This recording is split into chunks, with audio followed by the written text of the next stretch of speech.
Question 5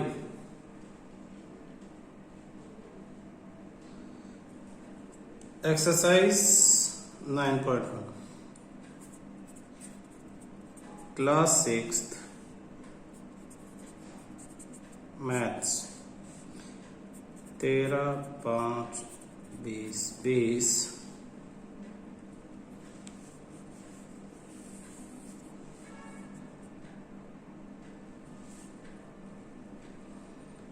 exercise 9.1 question 5 solve the following equation by systematic method. Solve the following equations by systematic method.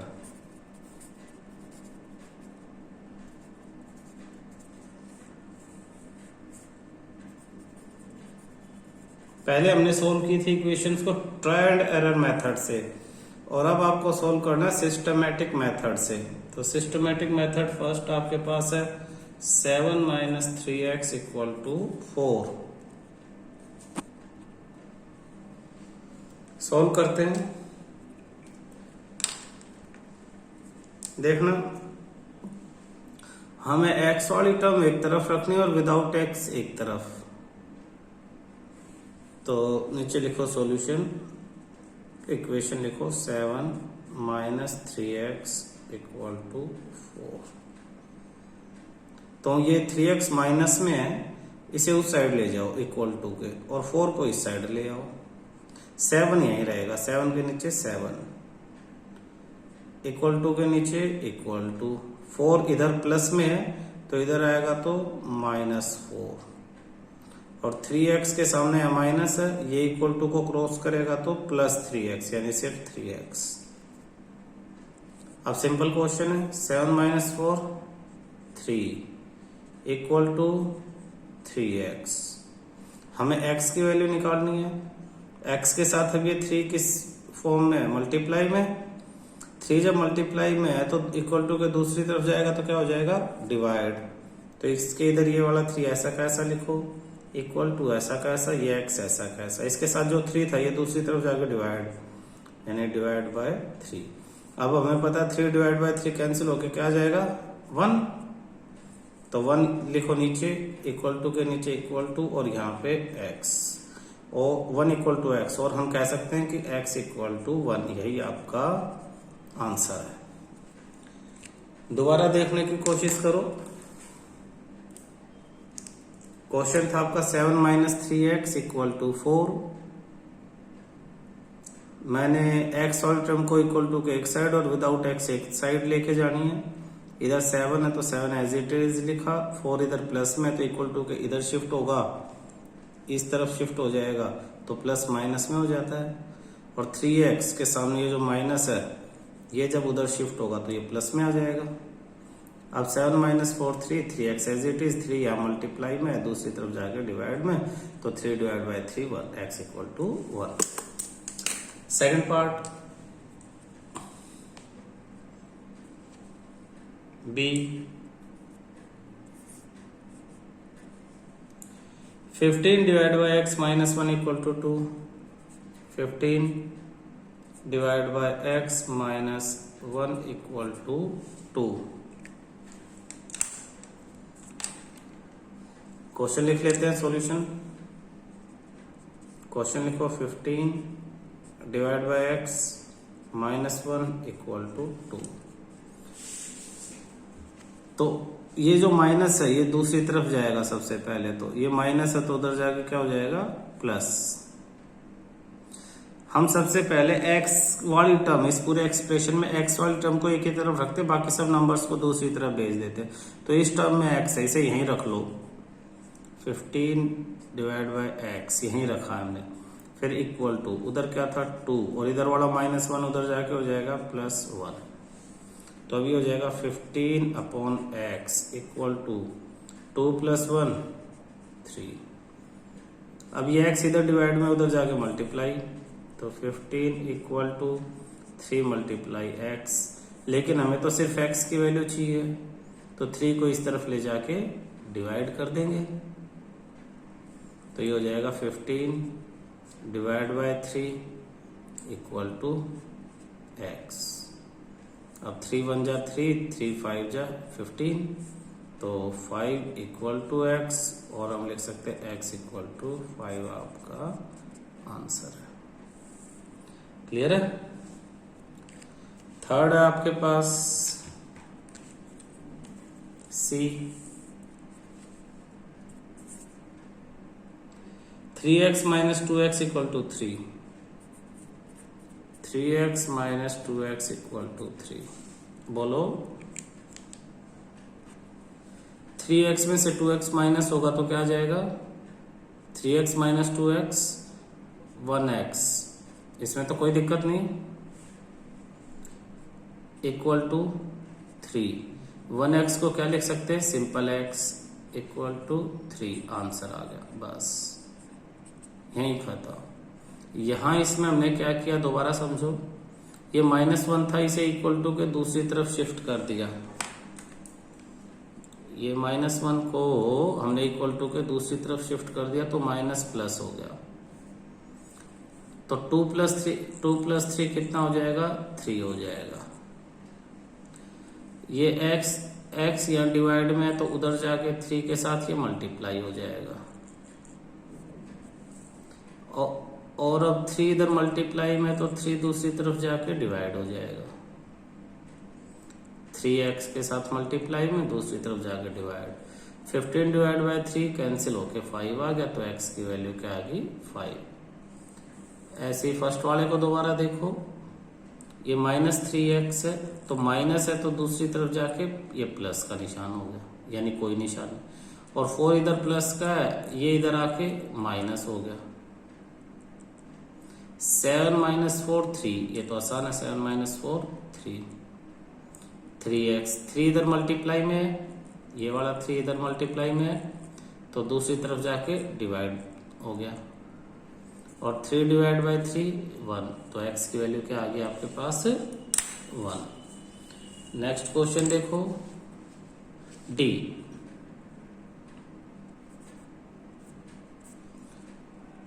To of p minus 3 equal to 6, 2 of p minus 3 equal to 6। Solution 2p minus 3 equal to 6। इसमें तुम्हें एक बात समझनी है कि bracket के बाहर ये जो 2 है, ब्रैकेट के बीच में और इसमें कोई साइन नहीं है, तो ये मल्टीप्लाई का साइन होता है। यहाँ जहाँ कोई भी साइन नहीं है, यहाँ मल्टीप्लाई का साइन माना जाता है। कई जगह जहाँ भी ऐसे कोई साइन नहीं होगा, दो नंबर्स के बीच में मल्टीप्लाई माना जाएगा। तो 2 इधर मल्टीप्लाई में है, तो दूसरी तरफ जाके क्या हो जाएगा? दूसरी तरफ जाके डिवाइड हो जाएगा। तो हम लिखेंगे, इधर तो लिखेंगे सिर्फ p माइनस 3 इक्वल टू 6, और 2 उधर से इधर आके डिवाइड हो गया, तो ये 2 हो गया। इसे थोड़ा सिंप्लीफाई कर लेते हैं। p माइनस 3, 6 से जब 2 डिवाइड होगा तो 2 1 जा और 2 3 जा, तो 3 आंसर आ गया। अब ये 3 इधर माइनस है, तो दूसरी तरफ जाके प्लस हो जाएगा, इधर बचेगा सिर्फ p, इधर ये 3 और माइनस 3 इधर आके प्लस, तो p इक्वल टू 3 प्लस 3 6 आपका आंसर है। E part 12 minus t equal to t minus 2, 12 minus t equal to t minus 2। देखो ये माइनस t दूसरी तरफ जाएगा तो प्लस हो जाएगा, और ये -2 दूसरी तरफ जाएगा तो ये प्लस हो जाएगा। तो आपके पास ये 12 इधर एज इट इज, उधर से -2 इधर आएगा तो +2 इक्वल टू ये t एज इट इज, इधर से -t इधर आएगा तो +t। तो हमने शिफ्ट कर लिया इस -2 को इधर प्लस में और -t को इधर। अब 12 plus 2 14, t plus t 2t। अगर t मल्टीप्लाई t होता तो t square, t plus t तो 2t।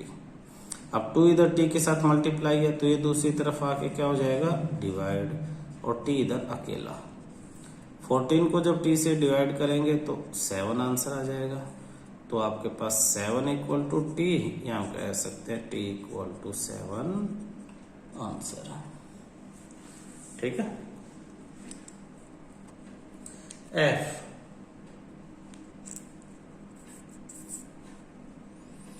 2x minus 5 equal to 15.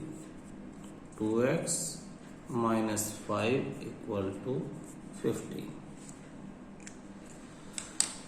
2x as it is, ये -5 उधर जाएगा तो प्लस हो जाएगा, 15 माइनस का क्या हो जाता है, +5।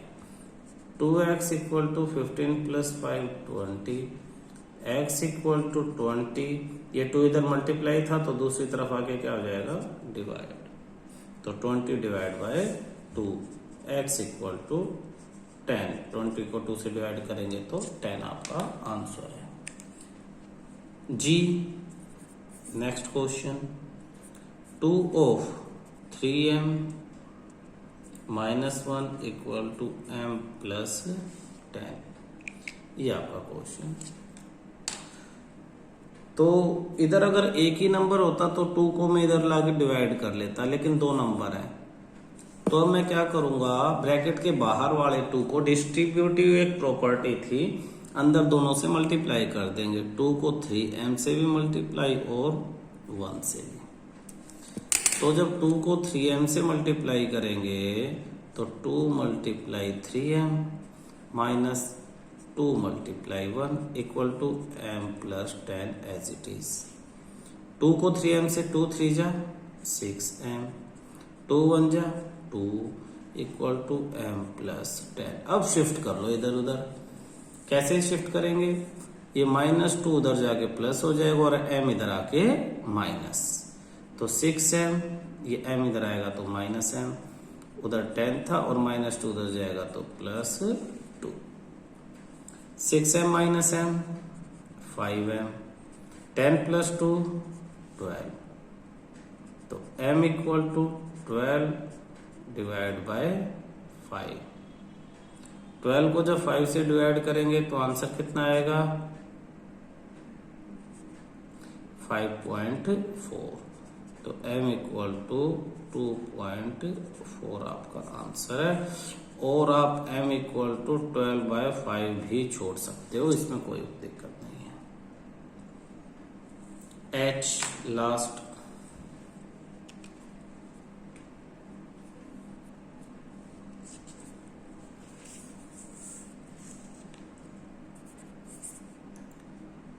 n - 5/3 equal to 0।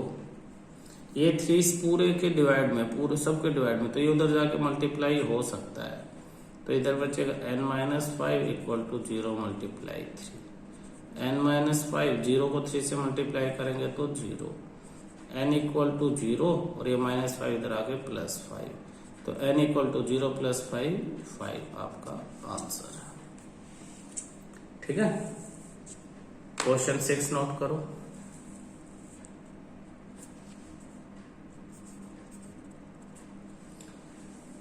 A fan consumes 1 unit of electricity. A fan consumes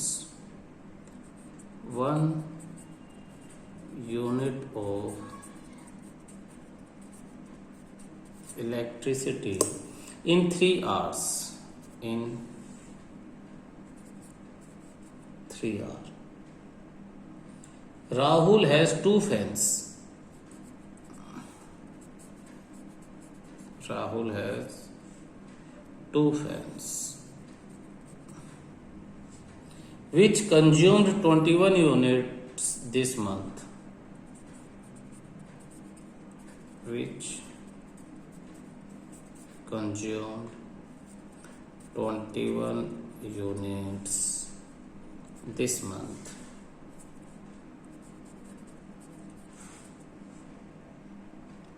For how many hours?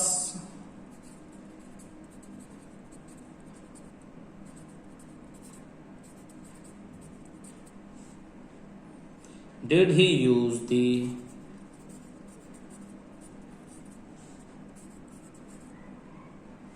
fan this month? Fans this month.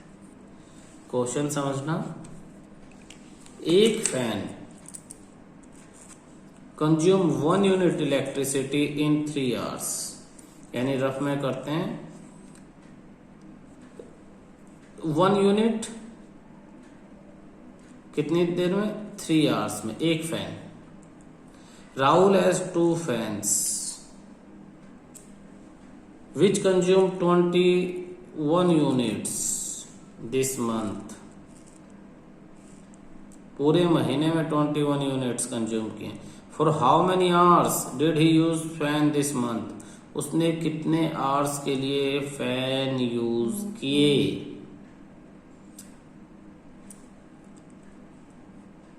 कितने आवर्स के लिए फैन यूज किए, तो देखना 1 यूनिट 23 आवर्स, 3 आवर्स में, और 21 यूनिट्स के लिए 21 इंटू 3, 3 1 जा 3, 63 आवर्स। फॉर वन फैन, एक फैन 1 यूनिट के लिए 3 घंटे लेता है। 3 घंटे आप चलाओगे तो 1 यूनिट खर्च होगी। तो 21 यूनिट खर्च करने के लिए एक फैन को कितने आवर्स चलाना पड़ेगा, 63 आवर्स, 21 इंटू 3। बट आपके पास फैन तो 2 हैं। फैन कितने हैं, 2, 2 फैंस हैं, तो 21 यूनिट्स के लिए उन्हें 63 डिवाइड बाय 2 आवर्स इतना चलाना पड़ेगा।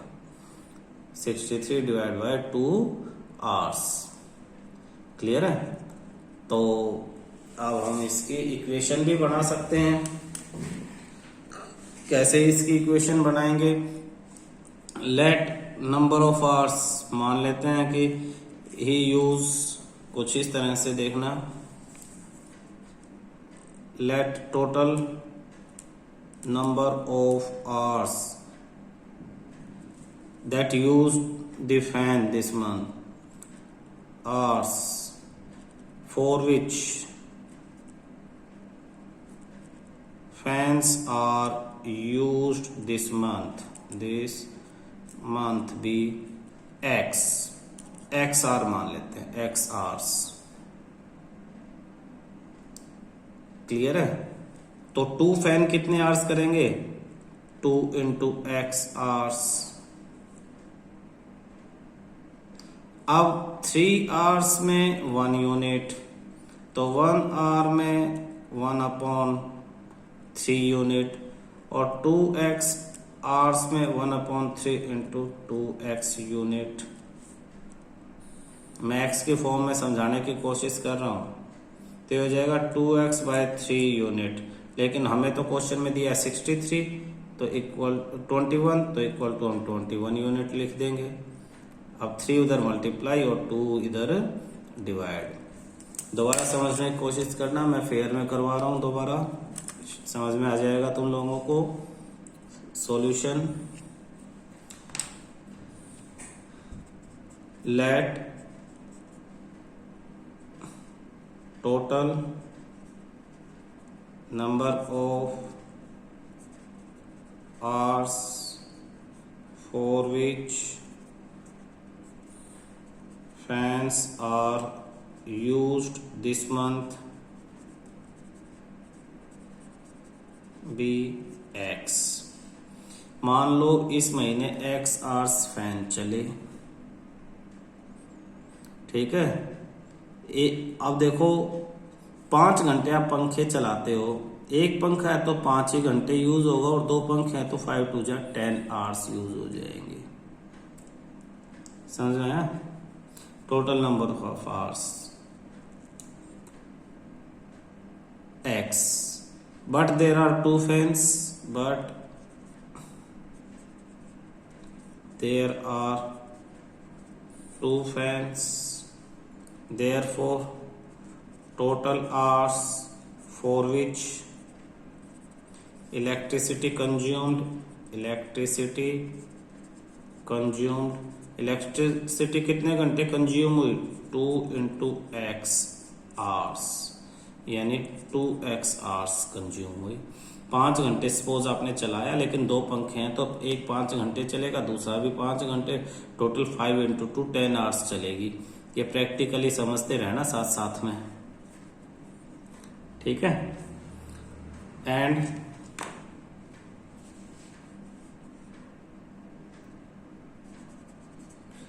in 3 hours electricity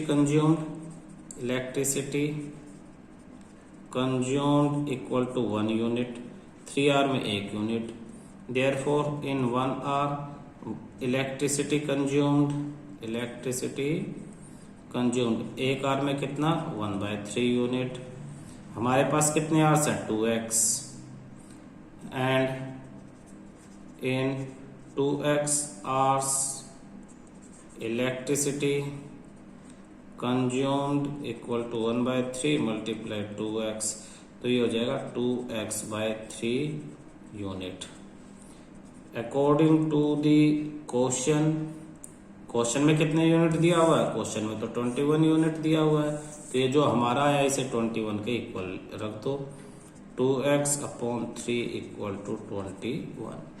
अब x की वैल्यू निकालनी है हमें, ये 3 उधर जाके क्या हो जाएगा मल्टीप्लाई, तो इधर बचेगा 2x इक्वल टू 21 मल्टीप्लाई 3, यानी 2x इक्वल टू 63, तो x equal to 63 divide by 2, यानी 31.5 आवर्स आपका आंसर है। 31.5 आवर्स उसने फैन चलाए थे। दोबारा देख लो, 1 आवर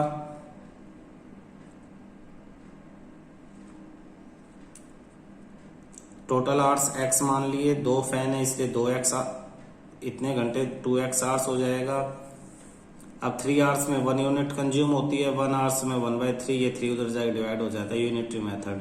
तो 2x आवर्स के अंदर 2x उधर जाके मल्टीप्लाई 1/3 इंटू 2x, तो 2x/3 आवर्स हो जाएगा, इतने यूनिट। क्वेश्चन में कहा है कि 21 यूनिट थी, तो इसको 21 के इक्वल रख दो, 3 उधर मल्टीप्लाई और 2 डिवाइड, तो ये आपका आंसर आ जाता है। Question 7, sum of 2 consecutive even number is 22. Sum of 2 consecutive even number is 22. Find the numbers. Find the numbers. Solution. Sum of 2 consecutive even number. 2 consecutive बताया था तुम्हें पहले एग्जाम्पल, लगातार। इवन नंबर वो होते हैं जो 2 से डिवाइड हो जाएं, यानी 2, 4, 6 इस तरह के नंबर्स को इवन नंबर कहते हैं। Is 22 2 consecutive. अच्छा, एक नंबर से नेक्स्ट नंबर पे जाने के लिए यहाँ पे क्या करते हैं +2 करते हैं।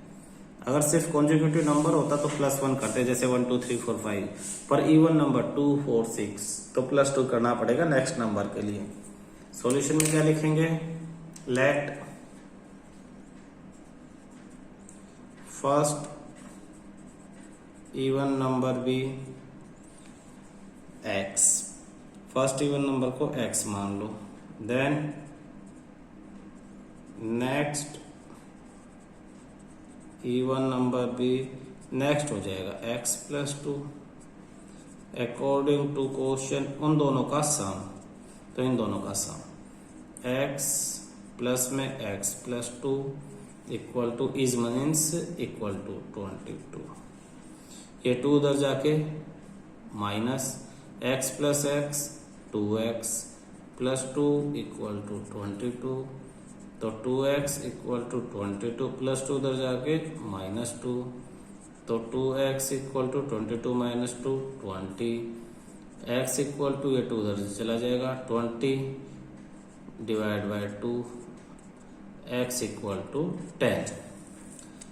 Therefore, hence first number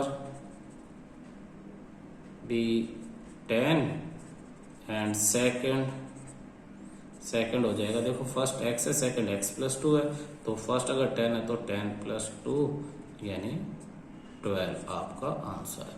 और आप देख भी सकते हो ये दो नंबर दोनों ही इवन है और दोनों को ऐड करेंगे तो 22 ही आपका आएगा. Question next 8th. A balloon seller sells one balloon for ₹12 and makes a profit of ₹2.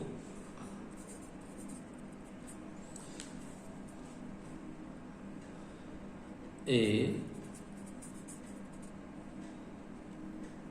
balloon seller sells one balloon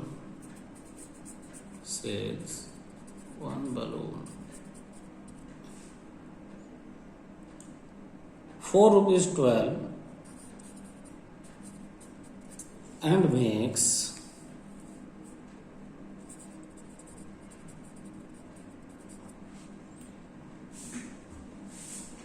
a profit of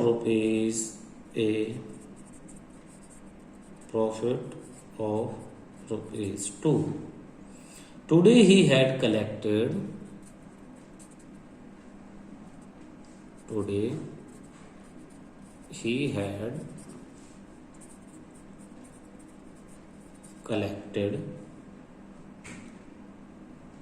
₹600.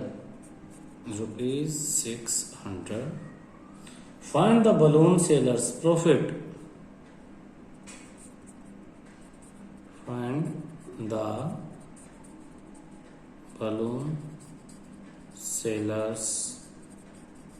profit. Solution.